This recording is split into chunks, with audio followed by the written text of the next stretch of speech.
பரதேசியும் இளங்கோவும் நேற்று மேடையில் சொல்லியிருக்காரு, ஸ்டாலின் ஆட்சி காமராஜர் ஆட்சி போல நடக்குது, அது எந்த ஒரு குற்றம் இல்லை, காமராஜர் ஆட்சி போல இது நடத்துறாங்க. இந்த பணம் 10 செய்யும்னு ஒரு பழமொழி இருக்குது, கேள்விப்பட்டிருக்கீங்களா? இங்கே 11 செய்யும் போல். ஒருத்தர் வந்து நீங்கள் எடுத்துக்காட்டு, ஒருத்தரை மிகைப்படுத்துறது அல்லது பெருமைக்குரியதாக பேசுவது அல்லது பாராட்டுக்குரியதாக நடத்துவது, இல்லை உங்கள் கூட இருக்கிறவங்களுக்கு எங்கள் ஊர்லலாம் அந்த ஐஸ் வைக்கிறது, ஜிங்சாக் போடுறதும்பாங்க, அந்த மாதிரி செய்ய விரும்புகிறீங்க அப்படின்னா தாராளமாக உங்களுடைய மூதாதையர்கள் அவங்களோட பேரை சொல்லணும். எங்களுடைய பாட்டன்கள் அவர் எப்படிப்பட்ட ஒரு தனித்துவமான ஆள். ஐயா காமராசரோடு வந்து நீங்கள் மரியாதைக்குரிய ஐயா ஸ்டாலினை ஒப்பிடுவது எவ்வளோ பெரிய ஒரு இழுக்கு எங்கள் தாத்தாவுக்குன்றதை நீங்கள் உணர்ந்து பார்க்கணும். ஏன் நீங்கள் இதுக்கு முன்னாடி உங்களுடைய தலைமுறை இருக்கு இல்லையா, அவருக்கே பாருங்கள், ஈவி.கே. இளங்கோவனுக்கே நல்லா தெரியுது, கலைஞரை சொல்ல மாட்டார். ஏன்னா கலைஞருடைய ஆட்சி கேவலமான ஆட்சின்னு நான் சொல்லலை, அவரே சொல்லியிருக்கிறார். இதுக்கு அதுதானே எடுத்துக்காட்டு. உங்கள் அப்பா ஒரு இடத்துல ஆட்சி நிர்வாகத்தில் இருந்திருக்காரு, அதுவும் கொஞ்சம் காலம்லாம் இல்லை, 5 முறை தமிழ்நாட்டினுடைய முதலமைச்சராக இருந்திருக்கிறாங்க. நாங்கள் அவருடைய ஆட்சி காலத்தை கொடுப்போம் அப்படின்னு சொல்லாமல் 9 ஆண்டு காலம்தான் இருந்திருக்கிறார் எங்கள் தாத்தா.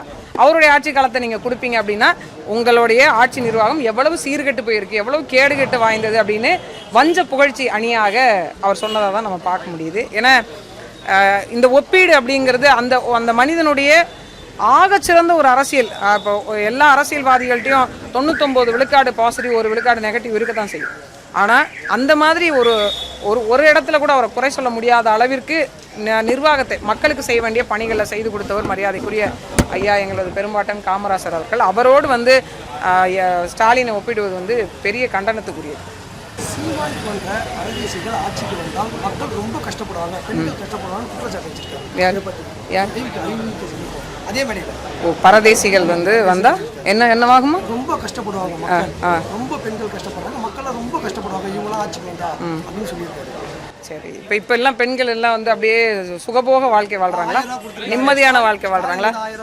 ஆமாம், ஆமாங்க. இந்த 1000 ரூபா கொடுத்து ஃபேர் அண்ட் லவ்லி கம்பெனியை வாழ வச்சுருக்காங்க.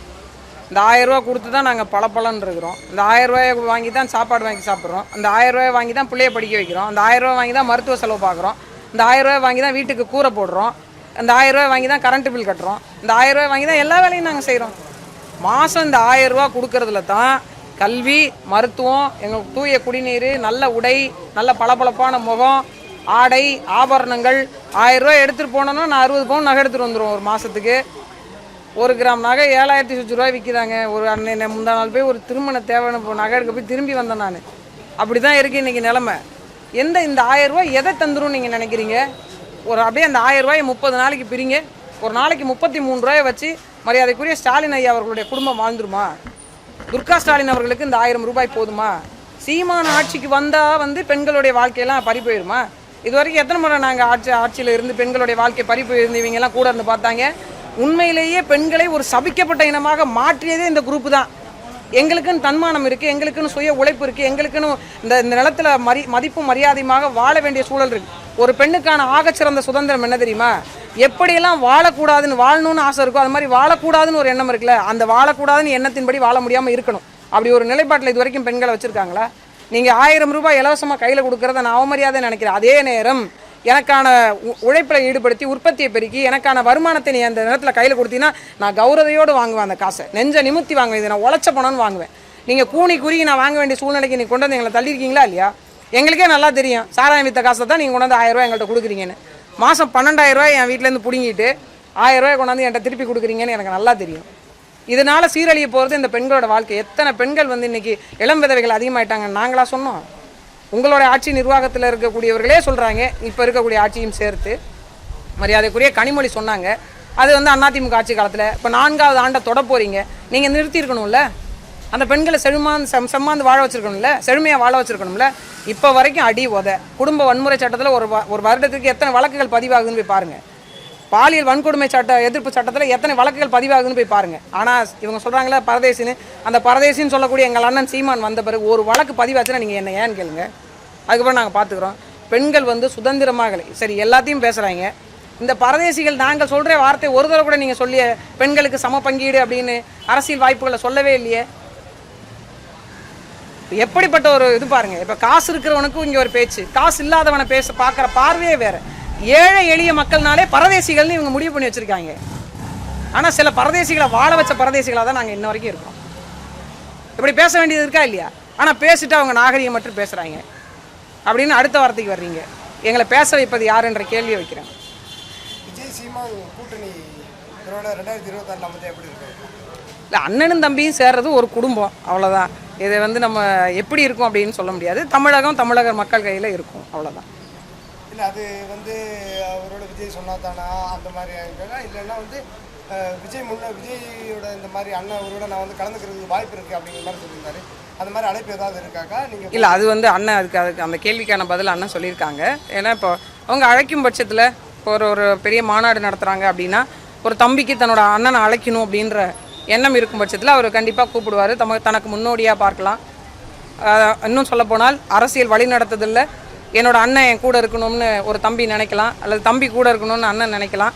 ஒருமித்த ஒரு கருத்தோடு, ஒத்த கருத்தியலோடு, நிலத்தையும் வளத்தையும் பாதுகாத்து தமிழ்நாட்டில் தமிழர் அரசியலை விதைச்சி தமிழருக்கான அறம் மாண்போடு வாழ செய்வதற்கு தம்பியும் அதுக்கு முற்படுறாரு. அண்ணன் வந்து அது 15 ஆண்டு காலம் 14 ஆண்டு காலம் அதே தளத்தில் நிற்கிறார், அதை பார்த்து கொண்டிருக்கிறார், சமரசம் இல்லாமல் சண்டை போடுறார்.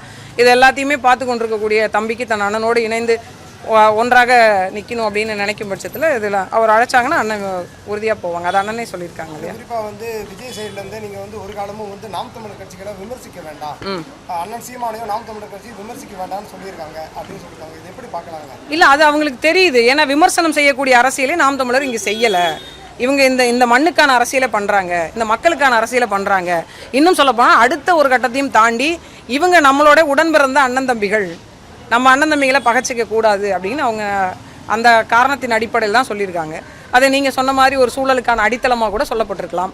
அது அவங்களோட எண்ண ஓட்டத்தை பொறுத்து.